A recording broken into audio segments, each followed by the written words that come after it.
She let the cold metal handle of the wagon go and nodded, tugging her hat over her ears. Nina set down the twin to Ingrid's monstrosity of a stone statue and tucked her luxurious ebony hair into the back of her jacket to keep it out of her face. You don't need to earn your supper, Ingrid. I mean, for fuck's sake, we don't even have supper at our house anyway. We have broccoli for Carl and synthetic blood for the rest of us. Ingrid rolled her eyes just as a snowflake fell and stuck to her eyelashes. You don't have a house, Mistress of the Dark. You have a castle, and you know what I mean. I appreciate you guys letting me stay here while my kitchen is in Reno hell. I swear to shit, if I call that guy Cisco and he tells me there's been a delay one more time, I'll kill him. Anyway, it's been a month now, and I feel like I'm intruding on your family. Nina, her one-time boss at Oops, now her longtime friend for a decade, ever since they'd met when Ingrid was working for her first-ever employer, veterinarian Katie Wood, had invited her to come stay with her and her family when she found out Ingrid was having the kitchen in her small cottage renovated. I can do that too if you'd just fucking let me. I'll crack that scrawny, monkey-sucking contractor's neck like a damn chicken wing bone the next time he tells you some shit is on Zibecode, Nina said, mimicking Cisco's French accent. Then she stood back and admired her purchases for the entry to her hedge maze with a smile that could only be described as proud. Huffing, Ingrid shook her head. You can't kill everyone who ruffles my feathers, boss. That ain't how society works. Nina snickered as the light began to fade and her beautiful face became shadowed by the coming darkness. It's how my society fucking works. Nobody janks around one of my own. Ingrid rolled her eyes at how overprotective Nina, or, for that matter, all of them, could be when it came to her. It is not, and stop talking like that, Don Corleone.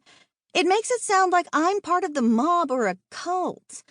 And Cisco is a good guy, Nina. He's just slow as fuck. She lifted one of her sleek black eyebrows, daring Ingrid to disagree, an intimidation technique she'd used often. But she wasn't afraid of her cranky vampire, and she never had been. Well, maybe not never. When she'd first met her, Nina had terrified her. But nowadays, the vampire was just a crusty shell filled with a soft, gooey center. Sort of like a chocolate-covered cherry, an analogy she often shared with Nina, who just as often gave her the finger in response. I was going to say particular, which is why some stuff takes extra time to order. And you know, Mom, if I've overstayed my welcome here at Casa Blackman/Stat Leone, I can eat takeout in my living room just as easily as I can do it in yours. All you have to do is say the word. Nina flicked her fingers at Ingrid, her eyes smiling. The fuck you will. You'll stay here until that shit's done. Carl would never forgive me if I let you go home and live in that mess. You could break a mortal bone just standing still in that rat trap. Why the fuck you thought a fixer-upper was a good idea, I'll never know. You watch too much of that Joanna chick, and she gives you all those big ideas. Now look, you live in a dump. In fact, our fucking local dump is nicer.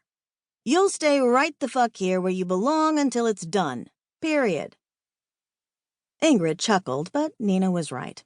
She had watched too much Fixer-Upper and, on a wing and a prayer and a couple glasses of Chardonnay, she'd made an offer and bought a tiny cottage 2 streets over from her favorite vampire with the idea that she'd slap a little paint up, add some shiplap and glass vases shaped like bubbles, and live in Fixer-Upper heaven until she left this earth.